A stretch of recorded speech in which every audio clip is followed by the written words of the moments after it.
Welcome, my fellow Scorpio. I'm so glad you're here. So, this is a timeless reading and it's part of an ongoing series. So, you can arrive whenever it feels right for you. Remember, please, that there is no rush and nothing you need to do. Just listen and see what speaks to you and leave the rest. So, you'll also find other series on this channel should you feel drawn to explore them. If you would like more context, there is a pin comment below explaining this series and how to approach this. Now I'm going to begin and we let the cards guide us and see where we go. Okay, so my fellow beautiful Scorpios, what we need to remind ourselves is the title of this chapter 1, okay, and it's the nature of this law. So what we're going to do, we're going to see the cosmic energy connected to the nature of this law, okay? You need to keep an eye and keep reminding yourself that this is the cosmic energy, because the first question then that we are going to answer with the Enchanted Romance Angel, it's instead going to be from your perspective, okay? So let's go back to this. The nature of this love at an energetic level, at the cosmic level, excuse me, excuse the repetition. So here we go. The thinking man now. You saw me doing this. I just finished the Libra reading, okay? And from the same deck, so same explanation of what it meant, cosmic energy, came out the thinking woman. So comes naturally to say that if your person is a Libra, Sun, Moon, or Rising, please go and listen to that. Or if yourself are a Libra, Sun, Moon, or Rising, please go and listen to the Libra reading as well. Okay, but let's get back to this. Because I am a woman doing the reading, okay, I am strongly sensing that you could be a woman or a man. It doesn't really make any difference. But immediately my thought with Libra was that was their card, the thinking woman, was connected to themselves, the Libras. Here, instead, I am sensing that this comes from your person energy at the cosmic level. So what is saying to me is that your person, or the person that is in the connection with you, or that you came to this reading for, is the one that needs to really reevaluate a lot of things, maybe about the way that they are approaching or that they have approached the relationship, what is important to them in the relationship, and also to look at it from a point of view of being in a connection. There is two people and not only them. This is just a broad sense of what I'm getting here. This is the feeling and the sensation that they're coming really to the surface for me. But let's now, as I was saying before, with the Enchanted Romance Tarot, we are going to start with the first question. These are very detailed questions, so we'll see what it comes out. And the first questions ask, what is the true energetic nature of this connection? But this is from your point of view, okay? So let's have a look. And here we've got the Fool. It's a new start. This is something new. This is a jump in the dark. This is a tabula rasa. Typical of us Scorpio, in the way of death and rebirth. You know, when I mention death and rebirth, it's metaphorical. Could be a completely new relationship that we're talking about, something very new. Or a person that has changed during the years if you're still in a connection with somebody for a long time.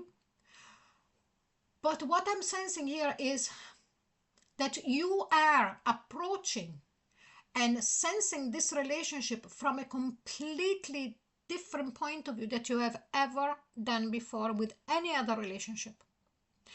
It's clean slate, okay? It's not only the difference of maybe this person completely different from any previous partner or lovers that you had before, but also the way that you are approaching relationship now. It feels different, okay? Now, how does this love exist beneath appearances? And here we've got the Three of Cups. For some of you, there could be a third party. You might be the third person, okay? And it would make sense because this is also taking a risk, but it's a very calculating risk. I am sensing that for some of you, Scorpio, it's like taking that decision of saying, yes, I know that this person is already in another relationship, but I have learned during the years that it's not a person that the person that I need is not somebody that needs to be here all the time and maybe create problems based on previous relationship experiences. But what I need now and what I am looking for is the person, is the soul. And I'm not, promoting any of this, third party is not third party. I'm not promoting anything. This is just what I'm sensing. But also, how does this love exist beneath appearances? If there is no third party, here it's really that when the two of you are together, it's always a party. It's always great. If you're not living with them and you go on a date with them, it's always that feeling of, oh my God, I'm going to see him or I'm going to see her and it feels so good. I can't wait. That real push and joy and great joy of spending time together as well. Now, the next question is, what emotional tone defines this bond? And here we've got the Hermit. Again, the thinker. So we've got a logical thinking man here and a person that thinks with logic, so that looks at things that happen on the outside and analyzes them.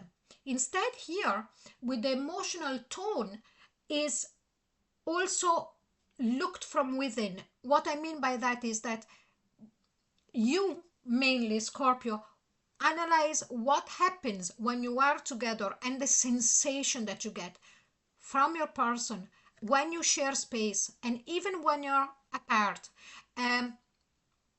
Really at a deep level, again, the Pluto that kicks in within you. Analyzing and going within to find answers and being quiet. So when you have questions about this relationship, this connection, the other person, you go within, quiet, calm, ask the question and wait. Or they might come out of nowhere. Okay, so it's like as if the other person is more analytical and, based more on what they see, while you, Scorpio, about this connection, this relationship, are more about what is said, in between lines, in the silence. What does that silence really tells you about, and so on and so forth.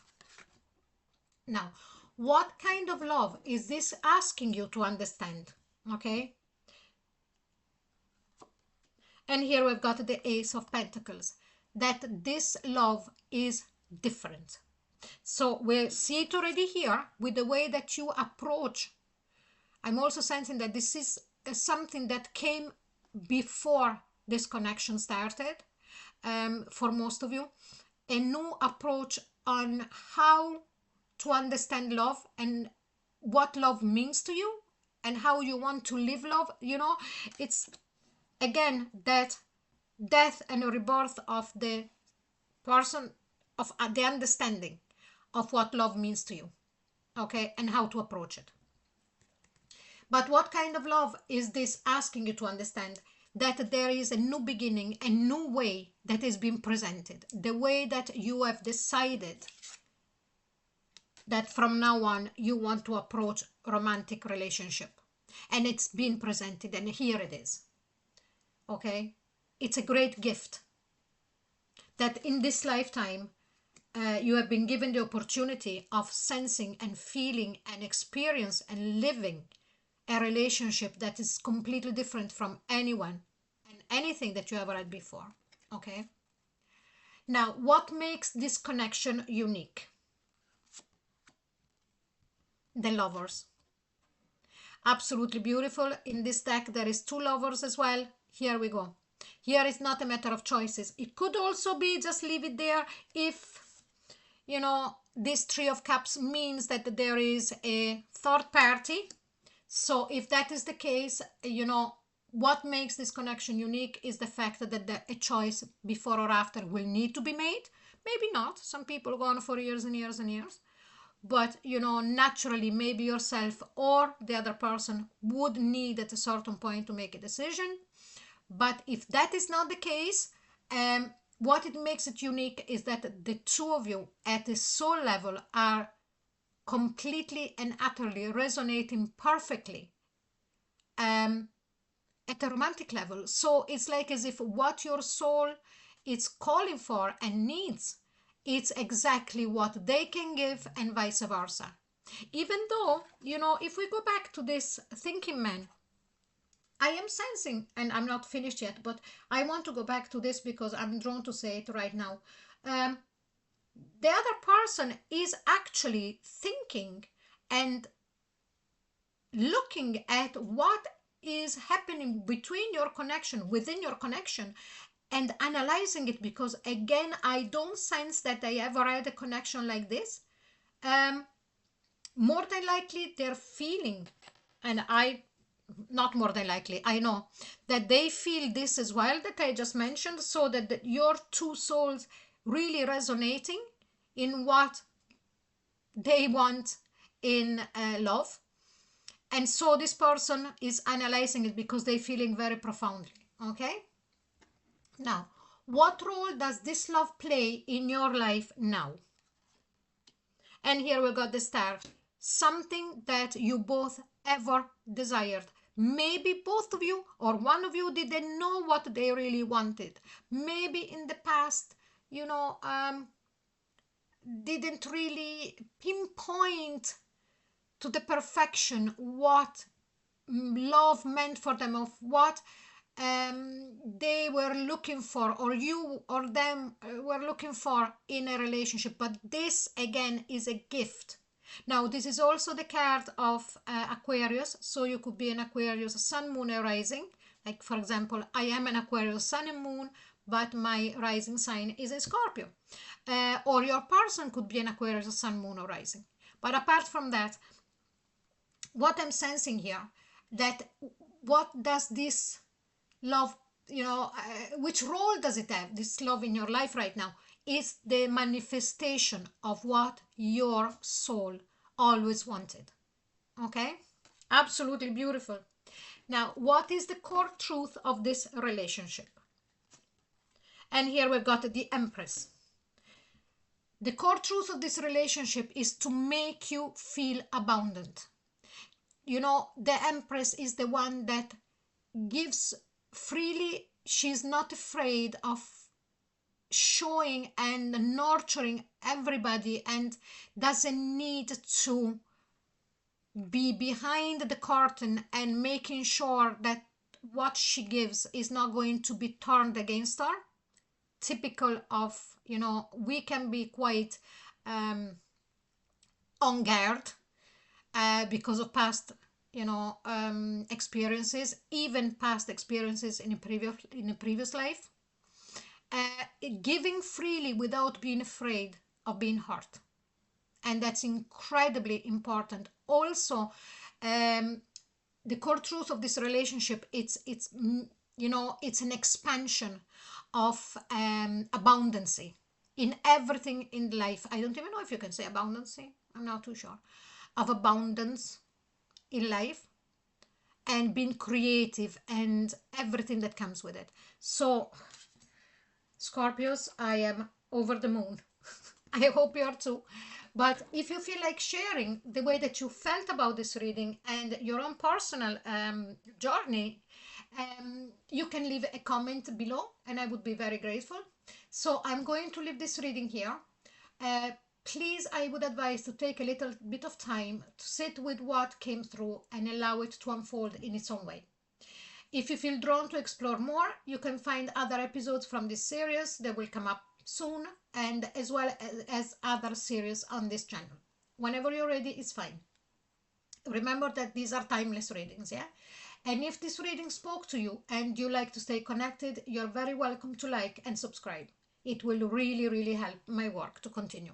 So, Scorpio, I hope to see you very soon, and thanks again for being here with me. Bye bye.